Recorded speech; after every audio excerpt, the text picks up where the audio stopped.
Good. Welcome, everybody, to the Just Add Bourbon podcast. I'm Jimmy Don Kerr. I'm Brad Broaddus. I'm JD Gamer.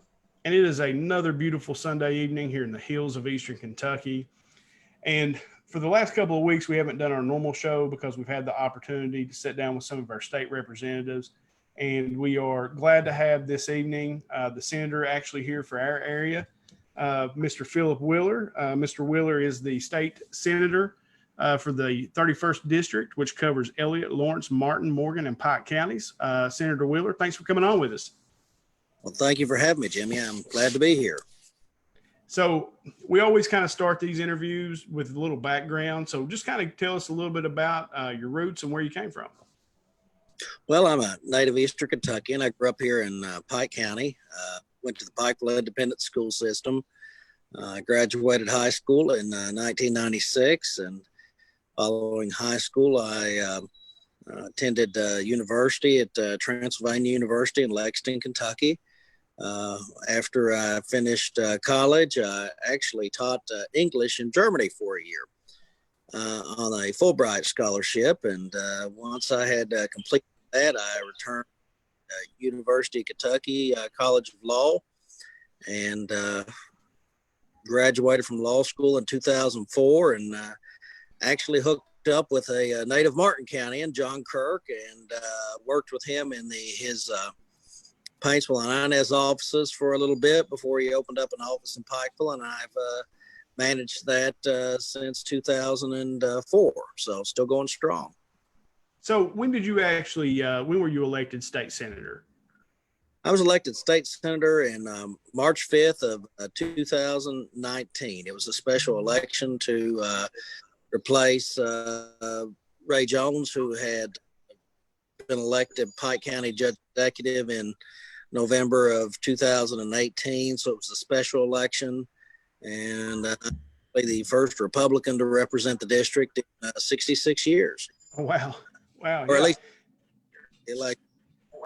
So, I think everybody probably has some kind of idea of what a job will be like when they take it. Becoming a senator for the great state of Kentucky, has it been different than you expected? Has it been the same? Has there been anything that has been surprising to you? Well, I've been around politics most of my life. My grandfather was actually a state representative from Boyd County. But I guess until you get in it, you don't really know what all it entails. It's definitely been a real adventure. It's not all fun and games. You get into it thinking, okay, wow, I'm gonna be this big, important guy. Life's going to come easy. You're really just, larger problems within the community. Every state senator represents about 120,000 people in Kentucky. So, it's a big responsibility. But, I think my law prepared me well for it. My entire legal career, I've represented, injured workers, people who are, disabled, or people that are hurt in car wrecks. So, I've always had that personal touch where I've represented individual people. So, and help them out. So, it really was kind of a larger scale version of what I do in my day-to-day job. So what made you do, like you were at the law firm, you're managing, you're having, a lot of success, obviously. So what made you decide you wanted to take this venture on? Like what made you decide was something going on in the state that you said, hey, I want to get involved and help somebody, or what was it that pushed you toward to run for the state senate? Well, it's a lot of different things. Thanks for the question, Jason. I've, it's something that's always interested me. As I said, my grandfather was a state representative for 4 terms, 1964 to 1972. So I grew up around politics on my dad's side of the family. And he would tell me stories. I mean, in fact, he was he sponsored the first bill to get free textbooks in public schools in the Commonwealth of Kentucky. So he also sponsored he was the Republican caucus. At the time, we passed the first Kentucky Civil Rights Act, which was the first civil rights act in a southern state in the nation. So, he was able to accomplish a lot of great things that helped a lot of people. And that's something that I always admired. I was very close to my grandfather. And, I guess I kind of wanted to follow in his footsteps some. Of course, I guess in my family, it skips a generation. My father really can't stand politics. But, I've been attracted to it from a very young age. I was the teenage Republican president at Pikeville High School. I was the college Republican president at Transylvania University. So, I've been around Republican politics for most of my life. But although I've supported some Democratic candidates too, I don't believe that one party has a monopoly on good ideas. I have supported Democratic candidates when I feel that they're the best candidate for the office. But, the main reason I wanted to get into was to help people. I mean, our region is struggling. Obviously, you guys in Martin County have had significant struggles with the water system, job loss. I think that's something we're all going through back here. And, I'm not going to say that, the prior leadership in the region has been bad. But, I think that, with the drastic downturn in the coal industry, particularly after around 2012, I think it really just hit us hard and caused a major depression throughout the area. So, I think one of the reasons why it's important to have folks that want to serve is, especially in the Republican side, is to get in the majority to get the type of investment back here that need to get new jobs. And, as an attorney, that's what I do every day is advocate. And so I felt I was in a good position or had a good background to serve as senator. Okay, so last week we got the opportunity to interview Charles Booker, who's running for U.S. Senate, and we asked him the question about coal and how we move this region forward specifically now that the coal is on the decline. So kind of what's your ideal of your vision for the future for this region as far as jobs goes? Like what kind of jobs would you like to see come to the region? Well, one, I don't think it's something that we're going to be able to do overnight. I mean, it's going to be a process. And I think we all have to grasp that reality before we start to move forward to achieve what we want is good paying jobs at home in Eastern Kentucky, where we raise our families. It's a region that we love, and otherwise we wouldn't be here. I think the best thing we can do is invest in education. And, in particular, I think that one thing we've had in this region forever is a wonderful vocational workforce that has served the coal industry for many, many years. I know, and I'm sure you guys may know as well, many people from our region who have gone down to Central Kentucky, to Georgetown to work for Toyota, or to Louisville to work for Ford and some of the big manufactories. And they love our people. Our people are a great resource.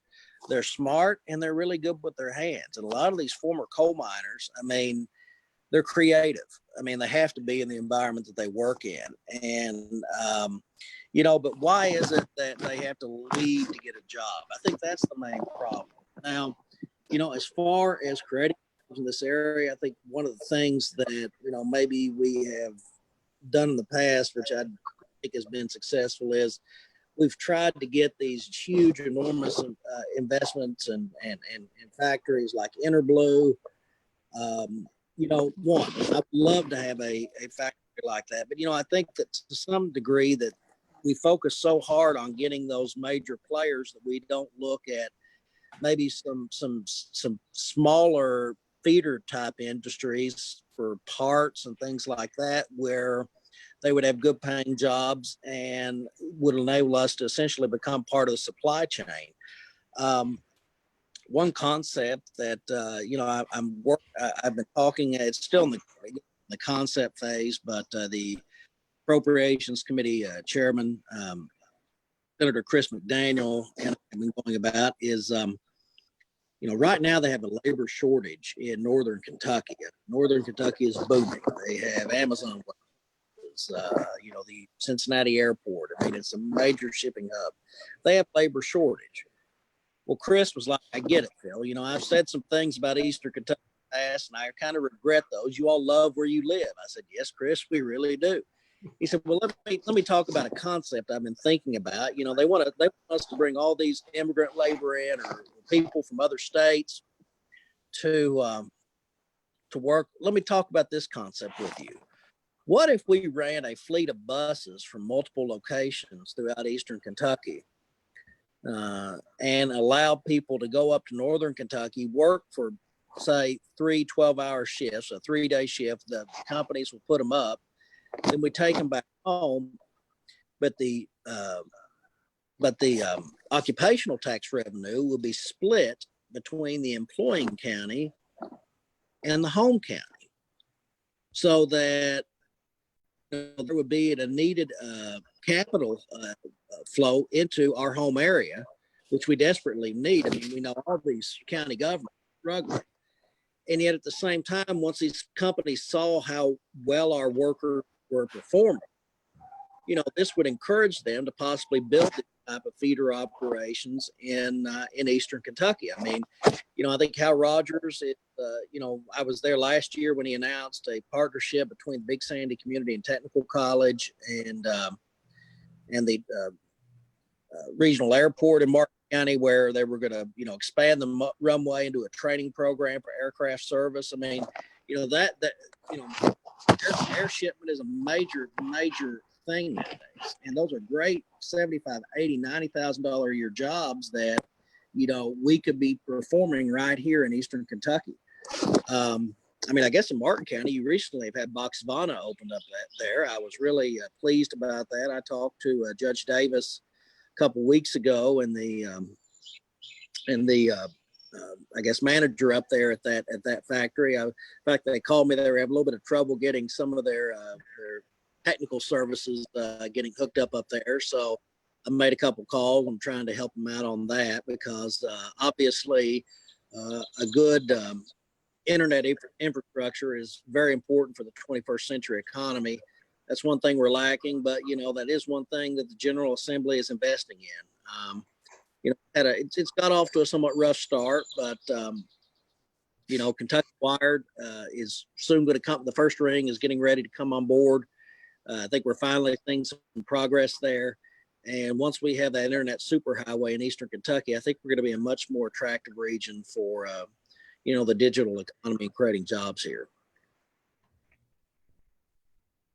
Brad, did you have a question? Yeah, just, you know, speaking about the opportunities or needs for the vocational trades, do you feel like maybe we have a perception problem? Because I know historically a lot of those jobs have been looked down on, and we found out, especially here recently, how essential these jobs are. And I'm just curious what you think maybe we can do to help the perception to steer some of the youth in that direction. Brett, that's a wonderful point, and I think you're absolutely right. You know, going to college is great. I went to college, my dad went to college, but, you know, college is not for everybody. Frankly, for some people, it's just not a really great investment. And, you know, there are great jobs out in the vocational sphere that, you know, starting salary $75,000, $80,000 a year. What we need to do really is elevate the American worker and the respect for the American worker, people that actually do work with their hands. I agree with you. I think that that's been one of the biggest problems is we look down on people who do honorable work. Gosh, I think it's one of the reasons that it's a shame we really don't make anything anymore. And if there's any good that has come out of this COVID-19 crisis, I think people are waking up to that all this reliance on China is a terrible, terrible idea. And, you know, frankly, and it's not a partisan issue. I hate to say it, but the Republican Party has probably been as complicit as anyone in selling out American manufacturing jobs overseas. I mean, they were for NAFTA was signed under George H.W. Bush. I mean, George W. Bush expanded it. I mean, a lot of, you know, Barack Obama tried to pass the Trans-Pacific Agreement, but thankfully President Trump was elected and that didn't go through.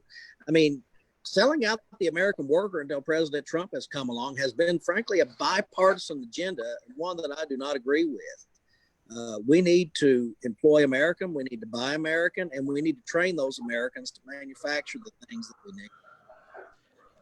Senator, one of the things you just said it a second ago, and something that I've long thought is, it's great if we could get like a huge company like an Amazon or somebody like that to come to Eastern Kentucky, but I don't know how likely that really is in the short term. But something that you mentioned was the getting our internet capability to where we can run the fastest internet around. And there are jobs that people can get that very well that they can do from home, like for Apple and the Amazons. And I've always felt like that there needs to be a combination of the trying to get the factory in here, but also trying to do those things where people can work for themselves at home. Would you agree with that? I would agree with you 100%. I believe it was, and forgive me, I can't remember the name of the company, but I think Chuck Sexton from One East Kentucky. Yeah. About it, I think about I think Apple is employing nearly 200 people in Jackson County from home, and some of those people are making $50 an hour as tech support things. And yes, I think that's a wonderful idea. But again, you got to have the infrastructure.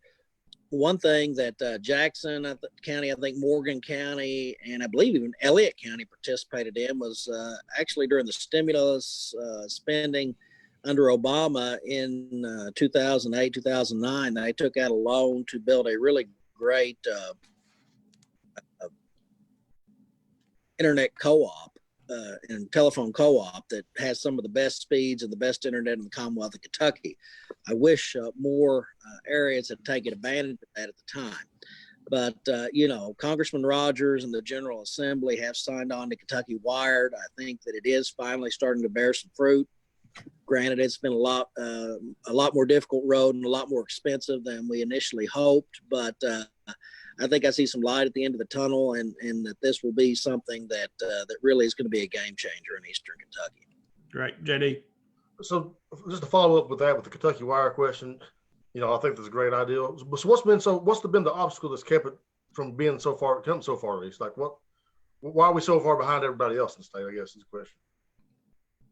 Eddie, I wish I had a really great answer to that. I mean, in fact, there's been some talk in Frankfort that we really need to have an investigatory committee on Kentucky Wired. I mean, because it is way over budget of where it was originally predicted, and there has been a lot of problems with it. But unfortunately, that's not happened yet. So, I think there's a lot of things that, the people that jumped into it maybe moved a little bit too quickly. I think they thought that they were going to be able, I think one of the main impediments they ran into was the right-of-way easements and agreements that to lay the fiber optic cable. I guess they thought these telephone companies and stuff would just give it to them. And it didn't quite work that way, especially considering, I guess, this product could theoretically be competing with them. So, I mean, I think there was a little bit of naivety. Yeah, naivety on the part of the initial management team. But frankly, it's something that's been talked about in the legislature is to maybe doing a task force on it or an investigatory committee. That's not happened yet, but I know it's been a continued subject of heated discussion in the year and a half I've been down in Frankfort. But I think the good news is I was in a committee meeting, the contract review committee, towards the end of the session, and I think Ring 1 was supposed to be online maybe by, I'm thinking it may even be June 1st. Now, again, that initial ring is only going to go to the government centers, and then the so-called last mile will be theoretically constructed on a local basis. The excess bandwidth, the county governments will be able to sell that to private entrepreneurs to run fiber optic cable locally to get high-speed internet into businesses from the government center so that can be used by the free market. Right. So let's talk a little bit about, I mean, this has obviously been a really odd time. Probably the strangest the last 2 months, even 3 months that I ever remember in my life. What's it been like being in state government during this whole COVID-19 pandemic? Has it been, I mean, how much, I guess what I'm asking is how much, you guys talk with the governor about what we're going to do and all the different steps we've taken to shut down and open back up? And again, I don't want to criticize the governor. I'm sorry. I know car alarm in the background. I guess my neighbors, hopefully they'll shut that off. But okay, there we go. To give everybody credit where credit's due, I mean, no one alive in a leadership position in government has seen something similar to the COVID-19 virus. I mean, I think everybody says the nearest comparison is the 1918 flu pandemic. So, anybody that was alive at a majority age is deceased at this point. So I think to some degree we're writing the playbook as we go along. So I don't want to criticize the governor too much in that regard. I think he's trying to do what he thinks is right. That being said, there are some things that I do have to criticize him on. I mean, for example, this was my first full session, and I think when things really started heating up and we were moving towards a shutdown, and I'm obviously the one of the newer Republican senators, so I mean I'm not in the leadership at this point. But the leadership of the House and Senate went to the governor when we had, I think, around 12 or 13 days left on the session, and said, Governor, because he was telling us, pass the budget, go home, pass the budget and go home. But there was a lot of good legislation out there that we were still being considering. One bill that I really was pushing at that time was a recreational ATV use bill for public roadways so we could develop some recreational tourism in Kentucky. It hadn't had a House committee hearing. So, there were many, many bills similar to that were good bills that, there's a lot of stuff that happens in the last 2 weeks of the process. Well, the leadership of the Republican Senate and the House, the Speaker and the President, went to the governor and said, "Well, Governor, okay, we agree with you. Let's be safe here. We have, we passed a budget 2018, which funds the government through June 30th of 2020. Why don't we agree to adjourn the session of the General Assembly?" And they even had a draft call for a special session for June. And they were like, well, we'll know what the budget looks like more at that time. We'll know what our tax receipts are. We'll be able to pass a better budget. As long as you will allow it to be an open session, because a lot of people don't realize this. When the governor calls a special session, the governor sets the parameters of what can be considered. So when we say an open session, that means any legislation that was currently pending at the time that we adjourned will be able to be brought up during that special session. And he said, you call an open session, we will agree not to meet any longer than the days we had left on the legislative calendar. He was like, no. So, he says a lot that he's governing above politics. I don't think that's completely accurate. On the other hand, I don't think he's done a terrible job. I mean, he's getting a lot of, most of what I see that he's done, he says he's getting it out of the CDC, Center for Disease Control in Washington. I have no reason to doubt him. I do wish he moved a little bit quicker on opening up the economy. It seems like he's, but he's cautious. He's waiting to see what the other states do first. But I'm glad to see that he's finally starting to move us back towards normalcy. So, I mean, I know as far, seems like we live in a time where there's just this major split nationally. Obviously what we're going through right now with what happened out in Minnesota. Is the political climate in Frankfort, is it similar to that at all? Or is there a pretty big divide, or does everybody seem to get along okay? It's not as contentious as what it may seem sometimes. That being said, I think to some degree what you see on a national level, you also see to some degree on a state level. The Democrats nationally have basically become an urban party. and the Republicans have become a more rural and to some degree suburban party. And I think you see that a lot on the state level as well. I mean, I think to some degree I'm a product of that. I mean, you know, this district, Pike County in particular, was a Democratic stronghold for, you know, the better part of the last century. And, you know, so I think you see the Democrats in Frankfort becoming a more liberal urban party, whereas the Republicans in the rural, you know, typically represent more traditional rural values. Eastern Kentucky Republicans, I think, are a little bit different. Even Eastern Kentucky Democrats. I mean, Senator Turner generally votes pro-life, as does, and actually, it's kind of funny. I've got my law partner, Ashley Tackett Lafferty, is the Democrat representative from Floyd County. So, got a little bit of Pike, too. So, we got some bipartisanship in the firm. But, you know, I think that, you know, the Eastern Kentucky Republicans are a little bit more inclined to spend government money on some programs to aid economic development and aid the poor than maybe some of our compatriots are in Northern Kentucky. Likewise, you know, you have more socially conservative Democrat in the rural areas, but I think you're starting to see the same divide. Sorry, mosquito there.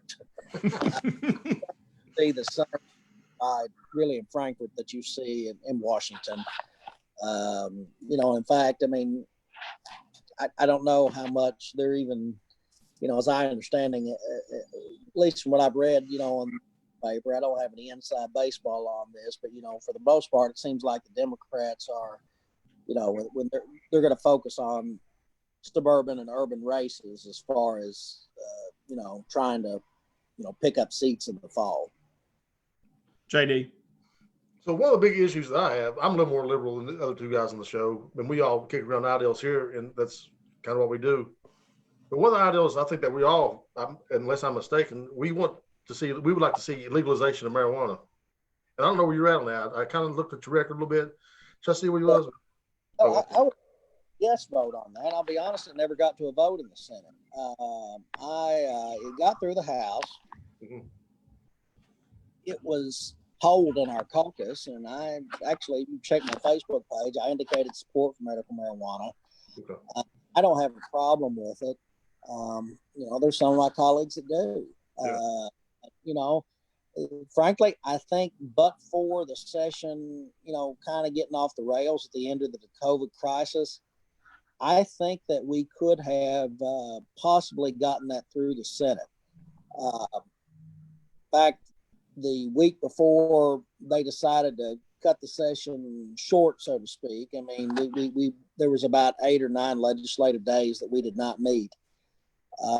We were supposed to have a caucus meeting to discuss medical marijuana, the Republican caucus, to try to, in the Senate, to try to, you know, hammer this out and get to an agreement on it. Right. COVID kind of messed all that up. Messed up my recreational tourism bill. I also had a bill that I filed to try to get the insulin prices in control in Kentucky. That kind of got, there was a lot of good legislation, I think, that died as a result of this epidemic. You know, somewhat ironic to say that, I guess. But, you know, I'm a supporter of medical marijuana. I don't have a problem with it. You know, I think that there is some indicators that it's that it can be helpful. My father is a physician. You know, he's 110% for it. In fact, he thinks it would be one of the major ways to fight the opioid crisis that we have. That's what we think. He even says, you know, I smoked a lot of the 70s and I still turned out okay. But, you know, I've never been a smoker. You know, that's no comment. Go ahead. I'm sorry. Hey, Senator, I'm sorry, JD. We had a question from one of the viewers, and they asked, they would like to know where you stand on the right to work and prevailing wage laws. Well, I'll tell you where I stand those. I'm not a big fan of either. One, I'm a fan of prevailing wage. One bill that I was working with the carpenters union on this last time didn't directly affect the prevailing wage, but I think it was necessary because of the repeal of the prevailing wage. We have had a lot of job sites in Kentucky flooded with illegal immigrants doing masonry and carpentry, because when you take away the prevailing wage, then obviously there's a lot more incentive to race to the bottom on wages, which has been one of the major problems we've had in this country. So, I kind of like the prevailing wage because it puts everybody on the same level, equal playing field, and it allows people, people that I've represented through the years in workers' compensation cases and the like. Sometimes that, especially if they were, work out of all those scale wage jobs, would be where they would make their Christmas and things like that. So, I think that, we ought to try to, I like the prevailing wage. I would be for reinstating it. As far as right to work, again, here's my position on right to work. I was raised that, you shouldn't get something for nothing. And in the sense that with right to work, you're essentially having folks that are able to take advantage of a contract negotiated by the union without having to pay the dues. So, I have a problem with that. Now I think one of the major issues that, some Republicans have with that is that, I think there's some data that indicates at least 40% of union laborers are Republican. And yet, 90+% of the union political donations go to the Democratic Party and Democratic candidates. So I think that's created some animosity. I consider that really more of a leadership issue. I would be for some type of compromise where, maybe the membership could opt out of contributing to the political fund.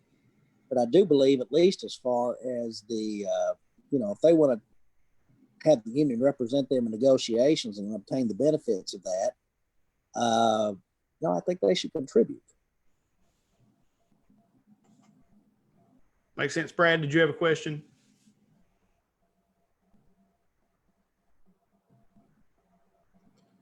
Can you hear him? We can't hear you for some reason, Brad. You still look nice, Brad. Yeah, you're still looking good. I don't know, You got me now? Yep. Yeah, there you are. Okay, sorry about that. But I was asking about, you sit on a number of committees, correct? Yes. And what I was going to ask is just kind of how that, like, how do you get on the committee, and what does that look like as far as you have a meeting, and then how does that go from a meeting to going into action? Okay. Like right now, after this, we have what are called interim committee, and in many ways, those are investigatory meetings to kind of, determine what are facing the Commonwealth, prepare for legislation, and identify issues that might be legislation.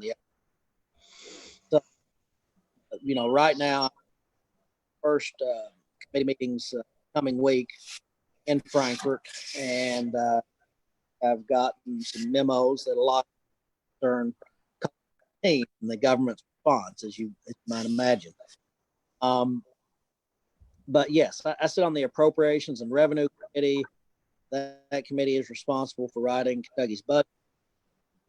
Also on the Judiciary Committee, which is, facing the court system and the justice system in Kentucky. I'm also vice chairman of the Natural Resources Committee, which is in Eastern Kentucky. Obviously, natural resources that thing here. I also on the two what you might call advisory committee. One is program investigation and review. It's kind of an oversight committee that would investigate things. Kentucky Wired to problems in government institutions, the government money. I'm also on the contract review committee, which has government contract entered into by the executive branch. Now, both of those program investment review and contract, we don't actually have to stop a contract. I mean, we are merely an oversight committee. If we disapprove the contract, the governor can enter into it. But it kind of looks bad. But I'm on the. I can't hear what he's saying, man. Oh, you can't hear me? Can you hear him, Jimmy Don? Well, yeah, I can hear him pretty good. It's cutting out in and out a little bit, but I can hear him for the most I part. can't hardly make out what he's saying. Go ahead. Maybe it's just me. I'm not sure where I lost. No, you're good. Just keep rolling. You were fine. Sorry. Like I said, I'm not exactly sure. Brad, what was there something particular you wanted to know about one of those committees? I was just curious how you get selected for that committee. Okay, partially it's through request. Partially it's through basically what leadership put you. There is what committee, bipartisan committee made up of the Democrat and Republican leadership, and various members to the different committees we had. And I had requested Judiciary and Natural Resources because as a lawyer, the judiciary interested me. Natural Resources, very important here in Eastern Kentucky. Health operations and education, they don't let you be on one, put me on appropriate. So, which is a very interesting committee. Tell you what, I never really knew what all went into writing the state budget. I mean, it's an exceptionally daunting task, and they definitely, and we actually meet any other committee in Frankfort during the session. I mean, everybody else gets to go to the receptions. We sometimes have to go in and meet and try to figure out what the budget's going to be, which given the crazy times we were living through now, it was a pretty difficult task this last session, although I was really pleased with the budget that we passed. I guess it remains to be seen, though, whether we will meet those revenue marks. We went with the most pessimistic assumptions that we could have and then took away a little bit from that. I'm proud to say it was a bipartisan budget. It passed unanimously out of the Senate. Got overwhelming support in the House. I think all the Republicans voted for it and all but 10 Democrats voted for it in the House. So it was really a good example of how to work together, crisis. But it's an eye-opening experience. JD? So one of the big concerns I still have as an East Kentuckian is, we've really been through this opioid epidemic and we're still going through it. And so do we have a plan like to get out from underneath this thing, or, is it being talked about in the state Senate going forward, how to prevent it and how to pull people out of it? I didn't quite understand that question. The opioid epidemic that we've been facing here, the opioid crisis, like, do we have a plan to get, people out from underneath that? And do we have a plan to prevent it from happening again it's ravaged our communities, especially here in East Kentucky. Sure. No, I agree with you. And, I have really been a very big supporter of rehabilitation. I mean, it affects my own family. Both my brother and sister, younger brother and younger sister, have both had addiction issues. Both of them have gone through rehabilitation facilities. It's a constant battle. It really is. And I know that we're just one of thousands and thousands of families in the region that have gone through it, and it's heartbreaking and devastating, not only for the people going through it, but also for their families. We passed some legislation this last session that I firmly believe that the best way out of addiction is to give somebody a purpose. I mean, the old saying, "An idle mind is the devil's workshop," is absolutely correct. So I think employment is absolutely the key to keeping people on the straight and narrow. That's been especially tough in Eastern Kentucky with the job losses. But one bill that I was happy to vote for this last session that I worked with the primary sponsor to get it to where I could be for it was a kind of a second chance bill that would allow employers to ones that had hired a person with an addiction issue. It gives them some limited immunity as long from liability, so long as they test that person and kind of participate in their recovery. This will encourage companies, I hope, to give people who have suffered from addiction a second chance. I was very proud of that legislation. We also funded, drug treatment to a large degree in the state budget. So I think, I think the Medicaid program does that a lot as well. So, it's a long-term struggle as far as keeping it from happening again. I mean, treatments, obviously a big part of that, but I mean, changing hearts and minds is another thing. I mean, we got to try to get rid of the despair, which I think has overtaken this region in many, many ways, and which has led a lot of people down the path of addiction. There's no one answer. I think it's a combination of things, and I'm very proud of those who have been able to overcome it, and I want to give as much support as we can on a state level to continue fighting that fight.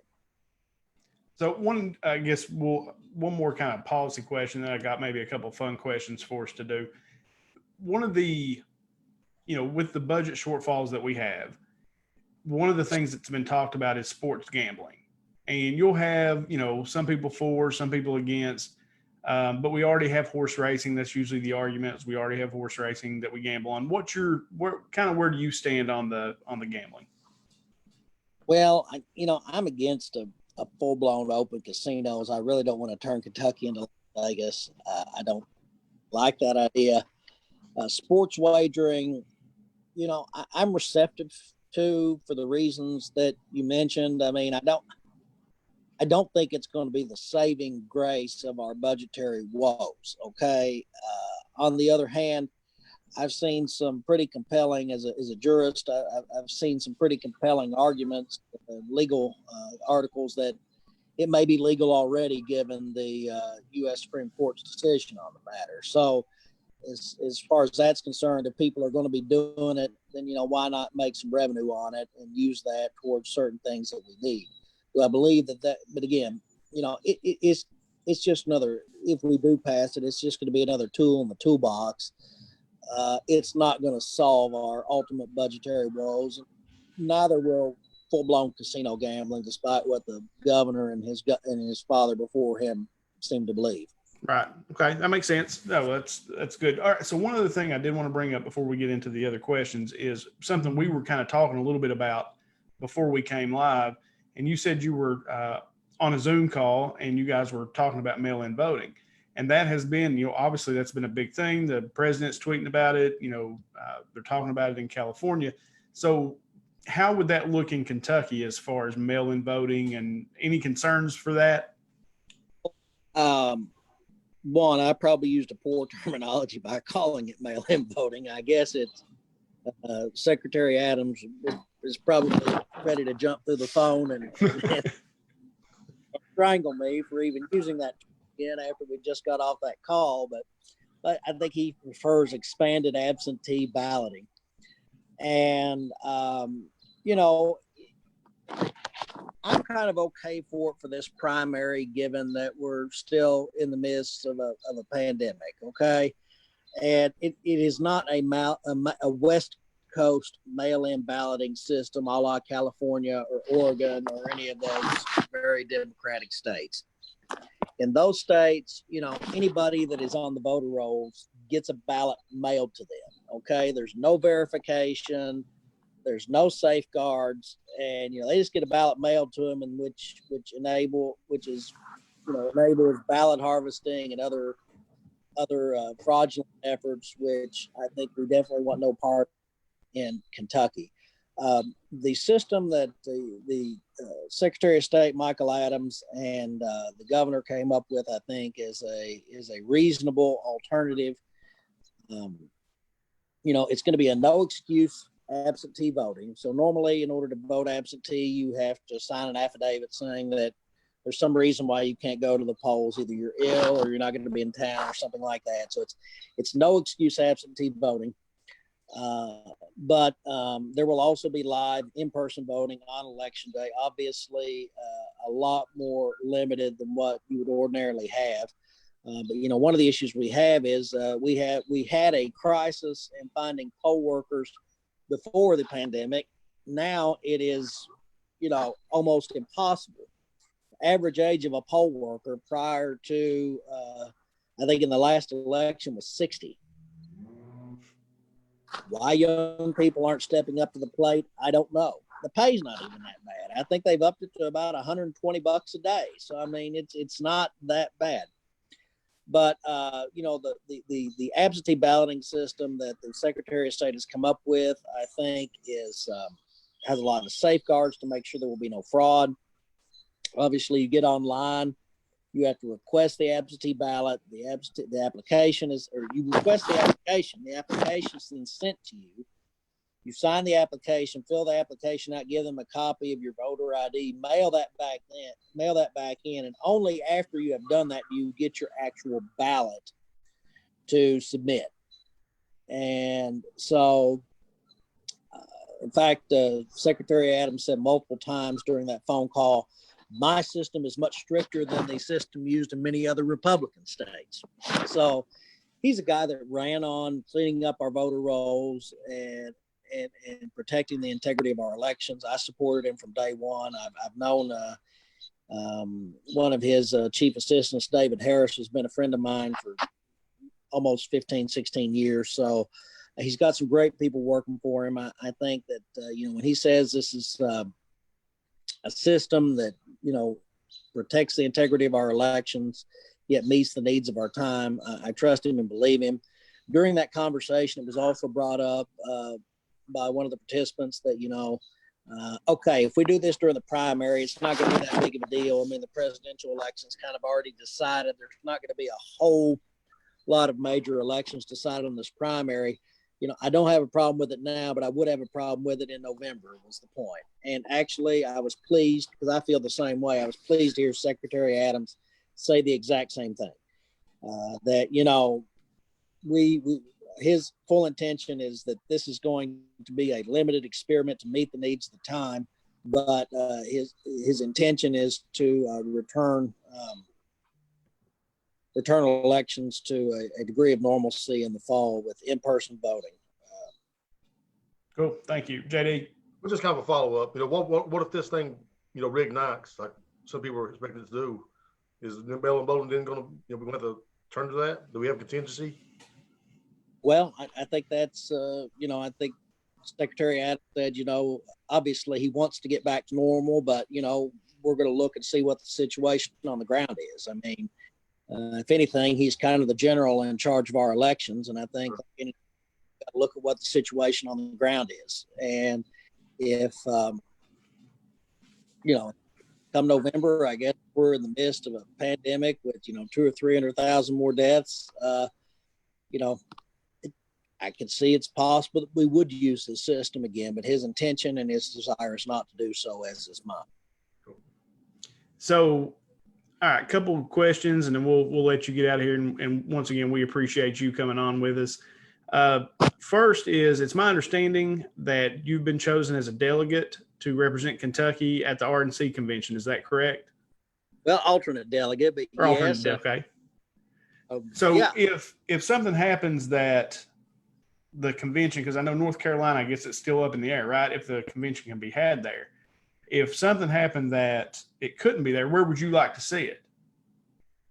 Well, I'd love to see it here in Kentucky, but I would anticipate that that our current governor probably would be just as difficult as the North Carolina governor is currently being, as far as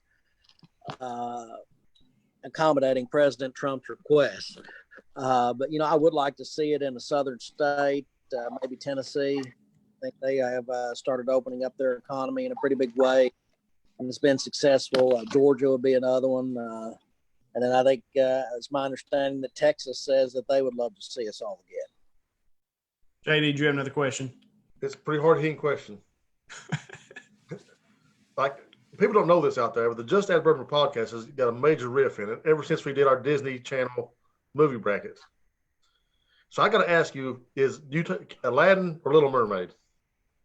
Ooh. I think I'd probably go with Aladdin. Jimmy, hey man, you ain't look, Senator, I should have warned you ahead of time. This could cost you my vote. I don't know. Little Mermaid is clearly the winner. Ariel is hands down. She just is, JD. I don't care what anybody says. That it's Little Mermaid. But honestly, everybody agrees with JD. Nobody agrees with me. I've got a boy in the house, a 9-year-old boy in the household. I'd say that he's kind of more the Aladdin fan. But Little Mermaid's not bad too. I love French cuisine, so the lobster is always. Brad, do you have one? Yes, this is the most important question, and I ask everybody this, but this is definitely something for the voters that I think in our state is more important than any policy. Kentucky Wildcats or Louisville Cardinals? I'm a Wildcat. But now, if UK's not playing U of L, I'll root for U of L. We got two great sports teams here in the Commonwealth of Kentucky, and I'm a Cats fan. Good answer. I threw the L's down to Representative Booker last week, but he took it well. Representative Booker, he's a nice guy. We differ on a lot of issues, but we actually sit on the contract review committee together, and he actually is a pretty. He's a very diligent member of that committee, and asked some really tough. Of course, the funny thing is, it's like you'll ask these tough questions, and as long as it's a Democratic governor, it's like going to vote yes. All right, but I'm voting no. So the last question is something that you brought up in the beginning, is that you actually lived in Germany for a period of time and taught English. Is that right? So I've never been to Germany. It's one place I've always kind of wanted to go, but and I always like to know, what's the food like there? Is it good in Germany? As Eastern Kentuckians is kind of steak and tater people. They're more pork and taters. But I think Eastern Kentuckians can adapt to it very well to it. Now, so I like the German cuisine, not as much as I like the French cuisine, even though I like Germany better. But now the beer, second to none. Once you get hooked, it'll cost you a lot when you get back over here. Bud Light. Cool. So, guys, we got anything else for the senator? What kind of bourbon you drink, Senator? Bourbon. You don't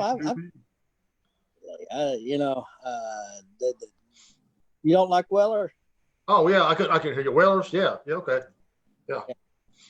I've got some Wolf Reserve Double Oak up here, ready to crack it open. I find the Special Reserve, the more expensive stuff tough to come by.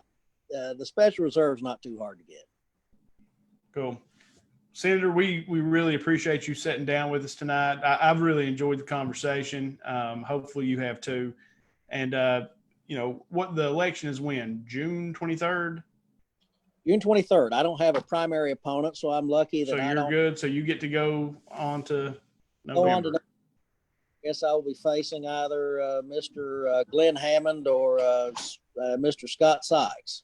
Okay. Well, like I said, man, we appreciate you coming on and being so open with us with the questions that we had. And for the people that are watching, feel free to share this Facebook Live so that the people in our area can hear from Senator Wheeler and know where he stands on some of the issues. I felt like he was very open and honest with us on what he, the questions we asked. So once again, appreciate it. So to finish us up, of course, guys, you can catch us on. We record every Sunday, and you can catch. Oh, I'm sorry, Jetty.